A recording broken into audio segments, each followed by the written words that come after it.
안녕하세요. 저는 올해 30대 후반인 여자입니다.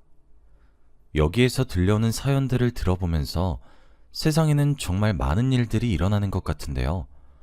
저도 여러분들 못지않게 얼마 전 집안에 충격적인 일이 일어났습니다. 다들 저의 이야기를 들으시면 분명 기겁을 하실 거예요.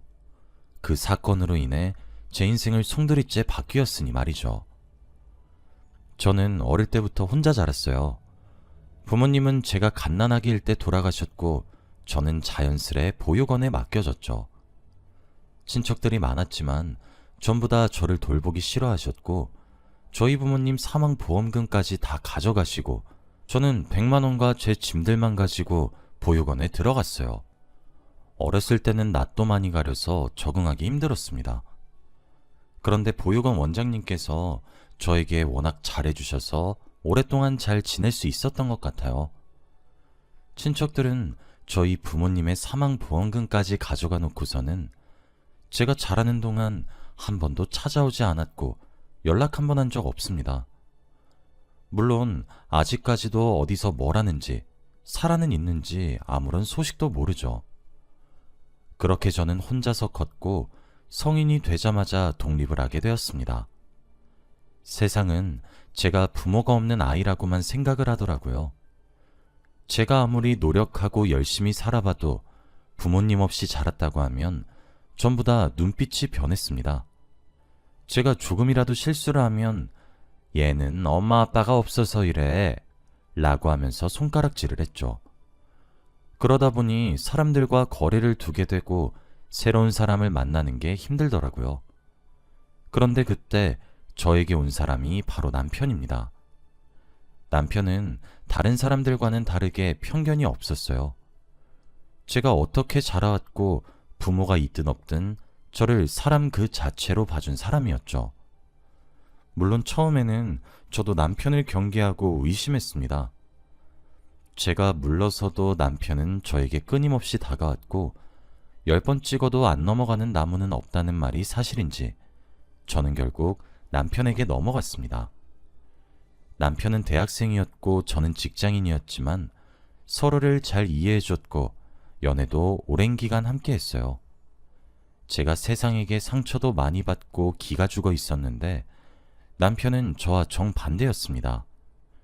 걱정이 하나도 없었고 모든 일에 천진난만했죠. 사람들은 그걸 보고 철이 없다고는 하지만 저는 남편과 있으면 제가 그 순간만큼은 모든 걱정거리가 사라지는 느낌이어서 오히려 좋았어요. 가끔씩 답답할 때도 있지만 그 남자의 순수함이 오히려 저에게 긍정적인 영향을 미칠 때가 더 많아서 저도 그 남자와 결혼을 하기로 결심했습니다.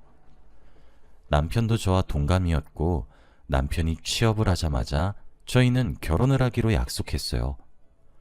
결혼을 허락받으러 남편의 집으로 찾아갔습니다. 가는 내내 혹시 반대를 하시면 어쩌나 싶어 걱정을 잔뜩 했죠. 남편의 아버지는 교사라고 했습니다. 그래서 가부장적인 면이 있을 거라고 생각했죠. 저는 남편네 집으로 가서 인사를 드렸어요. 그런데 인사를 받아주시는 두 분의 모습만 봐도 한눈에 알 수 있었어요. 바로 결혼을 반대하는 사람은 남편의 아버지가 아니라 남편의 어머니라는 사실을 말이죠. 남편의 어머니는 팔짱을 끼시고 제 인사를 받아주지도 않으셨어요. 그런데 남편의 아버지께서는 살갑게 웃으시면서 저를 자리로 안내해 주셨죠. 남편의 아버지께서는 인상이 너무 좋으셨고 미소를 보고 있으면 저도 덩달아 기분이 좋아지는 느낌이었습니다. 그런데 같이 식사 자리를 갖고 있는데 남편의 어머니가 그러시더라고요. 우리 아들이랑 연애까지만 하세요.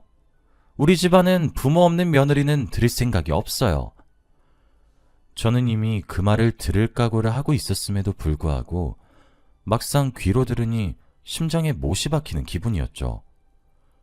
그런데 어머니가 그렇게 말씀을 하셨지만 아버지는 달랐습니다. 아니에요. 우리 아들 철도 없고 이제가 취업했는데 결혼해줘서 저희가 다 고맙죠. 취업하기 전부터 옆에서 정말 많이 도와줬다면서요? 너무 고마워요. 난 며느리 삼고 싶네. 이 말을 하시며 제 밥그릇에 고기 반찬을 올려주셨습니다. 저는 그 말을 듣고 너무 감동받았어요. 어머니는 아버지를 찰싹 때리면서 당신 지금 무슨 소리라는 거야? 근본 없는 애랑 우리 귀한 아들이랑 어떻게 결혼을 시켜? 그게 말이라고 해? 라고 했고 시아버지는 조용히 하라고 으름장을 놓으셨죠. 그 상황에서 남편이 분위기를 풀었고 식사 자리는 잘 마무리했습니다. 저희는 그 뒤로 어머니한테 엄청 매달렸어요. 매번 마지막 기회라고 생각하며 어머니한테 맨날 연락을 드리고 선물도 사드렸죠. 어머니는 그만하라고 마음 돌릴 생각 없다고 하셨지만 저희는 결국 결혼에 성공했습니다. 그래도 다행히 제가 어릴 때부터 모아둔 돈도 꽤 있었고 벌이도 나름 괜찮았기에 설득을 할 수 있었죠. 저희는 어머니의 취향에 맞는 결혼식을 올렸고 분가를 하게 되었습니다. 시어머니는 결혼을 함과 동시에 아이를 강요하셨어요. 당장 임신 준비를 하라고 하셨죠. 솔직히 저는 그때 20대 중후반이었고 아직은 남편과 신혼을 더 즐기고 싶었습니다. 적어도 1년은 더 있다가 낳고 싶었지만 시어머니는 당장 손주를 보고 싶다고 했고 며느리로 인정을 받으려면 무조건 아들을 낳아야 한다고 했죠. 그 말을 듣고 심장이 철컥 내려앉더라고요. 결혼하기 전 말로만 듣던 아들 하는 집안이었습니다. 그런데 그때 옆에 계시던 시아버지가 나무라셨어요. 결혼한 지 얼마 안 된 부부한테 벌써 임신이야? 임신 너희 하고 싶을 때. 그리고 아들, 딸 상관없으니까 며느리 닮은 아이만 낳아라. 이 말을 하셨는데 그 순간 얼마나 감동을 받았는지 몰라요. 항상 이렇게 저의 방패가 되어주는 시아버지께 너무 감사했습니다. 그런데 옆에 있던 남편은 눈치 없이 저에게 여보, 근데 난 아이 빨리 낳는 것도 좋은 것 같아. 나도 아들이면 좋겠다. 라고 하며 얼른 아이를 갖자고 보챘죠. 집에서 저와 대화가 잘 통하는 사람은 시아버지였습니다. 그런데 제가 시아버지한테 제일 감동을 받은 적이 있어요. 지금 생각해봐도 눈물이 앞을 가립니다. 바로 제 생일날이었어요. 남편도 제 생일을 기억 못하고 있었는데 아침 일찍 누군가 집을 찾아왔습니다. 바로 시아버지였어요. 갑자기 무슨 일로 오셨지 싶었는데 손에는 보온병이 들어있었고 저를 보시자마자 며느라 생일 축하한다 라고 하시는 게 아니겠나요? 저는 정말 놀랐고 제 생일을 알고 계신 줄도 몰랐습니다. 그런데 안방에서 남편은 눈을 비비면서 나오며 뭐야, 당신 생일이었어? 라고 했죠. 시아버지는 자신이 직접 끓인 미역국을 그릇에 담아주셨죠. 그리고 한 숟가락을 뜨는데 저도 모르게 눈물이 나왔습니다. 태어나서 한 번도 누가 끓여준 생일 미역국을 먹어본 적이 없거든요. 그래서 그 미역국을 먹는데 너무 아까웠습니다. 저도 모르게 감동을 받아 눈물을 뚝뚝 흘리고 있는데 옆에 있는 남편은 뭐야, 당신 왜 울어? 아버지가 만든 미역국 맛이 없어? 라며 눈치 없는 말을 해댔죠.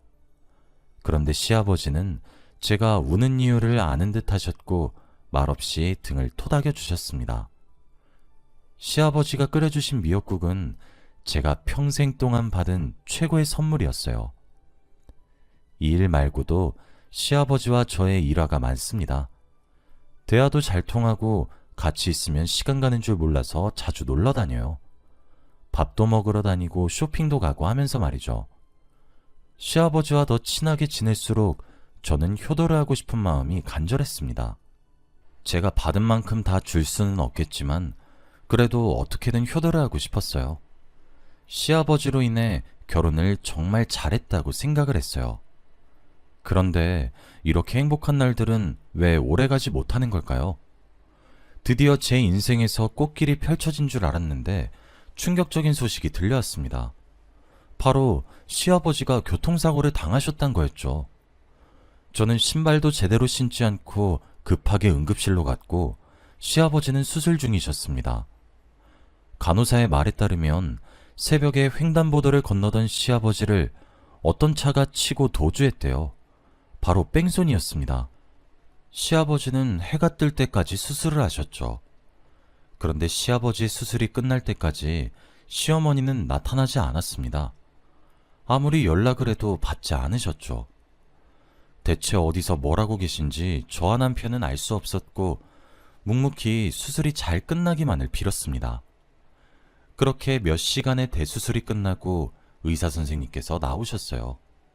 그런데 표정이 좋지 않았습니다. 저는 무언가 잘못되었다는 느낌을 받았고 의사 선생님께서는 시아버지가 하반신 마비가 올 거라고 말씀하셨어요. 그 말을 듣고 다리에 힘이 풀려 주저앉아 버렸습니다. 정말 눈물이 났어요. 며칠 전까지만 해도 같이 백화점도 걸어 다녔는데 하루아침에 하반신 마비라뇨? 하늘이 무너지는 것 같았고 그 뺑소니범에게 화가 미친 듯이 났습니다. 경찰은 수사를 하고 있다는 말만 했고 범인은 아직 찾지 못했죠. 그런데 시아버지가 일어나시기 전에 남편이 저에게 부탁 한 가지를 했습니다. 바로 시아버지의 병간호를 제가 해달라고 말이죠. 자신은 집안의 가장으로서 돈을 벌어야 할 것 같다고 했습니다. 솔직히 제가 남편보다 수입이 많고 안정적이지만 남편의 말을 따르기로 했어요. 제가 시아버지의 병간호를 하고 싶기도 했습니다. 남편의 말을 따르기로 했죠. 시아버지는 마취에서 깨고 하반신이 움직이지 않는 자신을 보시고 펑펑 우셨습니다. 저도 옆에서 그 모습을 지켜보는데 가슴이 찢어지는 것 같았죠. 시아버지 옆에서 저도 남몰래 매일 밤 눈물을 훔쳤습니다. 제가 며칠간 계속 시아버지 대소변을 받아내고 식사도 차려드리면서 병간호를 정성스레 했어요. 그런데 제가 이렇게 하는 동안 시어머니는 한 번도 병실에 오신 적이 없습니다. 남편도 시어머니가 어디서 뭘 하는지 전혀 모른다고 했죠. 그런데 충격적인 상황을 보고 말았습니다. 시아버지 물건을 가지러 가기 위해 낮에 시댁에 들렀어요. 그런데 그 집에 시어머니가 계셨습니다. 바로 다른 남자와 함께 말이죠. 시어머니는 소파에서 다른 남자와 애정행각을 벌이고 있었고 그 모습을 저에게 들켰습니다. 지금 시아버지는 병실에서 하루하루 힘들게 살고 계시는데 아내이신 시어머니는 다른 남자와 불륜을 저지르고 있으니 화가 나더라고요. 저는 그 모습을 보고 처음으로 시어머니에게 소리를 질렀습니다. 어머니, 제정신이세요? 지금 아버님 저렇게 하반신 못 쓰시는데 이렇게 다른 남자랑 히히덕거리는 게 이게 정상이에요? 라고 하니 시어머니는 오히려 뻔뻔하게 나왔습니다. 이미 그 사람은 죽은 거나 마찬가지야. 너도 얼른 그 사람한테서 청대. 그리고 내가 그 사람 사망보험금 좀 쥐어줄 테니까 그만 버리라고. 그 말을 듣고 온몸에 소름이 끼쳤습니다. 시어머니는 제가 알던 것보다 훨씬 더 독하고 무서운 사람이었죠. 말문이 턱 막혀서 아무 말도 나오지 않았습니다. 시어머니와 그 남자는 옷을 주섬주섬 입고 집을 박차고 나갔고 저는 어리 빠진 채로 시아버지의 짐을 챙겼죠. 그리고 저는 시아버지의 병간호를 더 열심히 했습니다. 집에서 그런 장면을 봤다고 시아버지에게 말씀은 드리지 않았고요. 그런데 얼마 후 변호사가 찾아왔습니다. 병실에 서류를 잔뜩 들고 오셨죠. 저는 처음 본 사람이었는데 시아버지는 알고 지낸 사람 같더라고요. 둘이 무슨 사이인가 봤더니 바로 형제였습니다. 시아버지의 친남동생이죠. 그런데 더 놀라운 건 바로 시아버지의 계획성입니다. 이미 시어머니가 다른 남자를 만나고 계신다는 건 알고 있었고 얼마 전 시아버지의 모든 명의를 시어머니로 바꾼 사실까지도 알고 있었기에 이혼 소송을 승소하려고 남동생 분과 준비를 하고 있었죠. 시아버지의 철저함을 보고 정말 놀랐습니다. 다행히도 시어머니가 정보를 워낙 흘리고 다니셔서 시아버지에게 유리하게 흘러갔죠. 시아버지는 저에게 걱정하지 말라고 하셨습니다. 그리고 재활치료도 잘 받으셔서 이제 휠체어를 끌고 다닐 수 있게 되었어요. 퇴원이 가능한 상태가 되었죠. 그런데 퇴원날 형사가 찾아왔습니다. 바로 뺑소니범을 찾았다고 말이죠.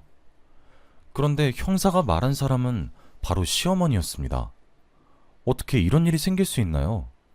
시아버지를 쳤던 차를 운전한 사람은 시어머니의 남자친구분이었고 조수석에는 시어머니가 타고 있었대요. 시아버지는 시어머니가 못된 사람이라고는 생각했지만 이렇게 남편을 죽이려고까지 할 줄은 몰랐다고 합니다. 정말 충격을 많이 받으셨어요. 저도 그 모습을 옆에서 보는데 얼마나 억장이 무너졌는지 모릅니다. 시아버지는 눈물을 흘리시며 말을 하셨죠. 대체 돈이 뭐길래 사람까지 죽이려고 하냐?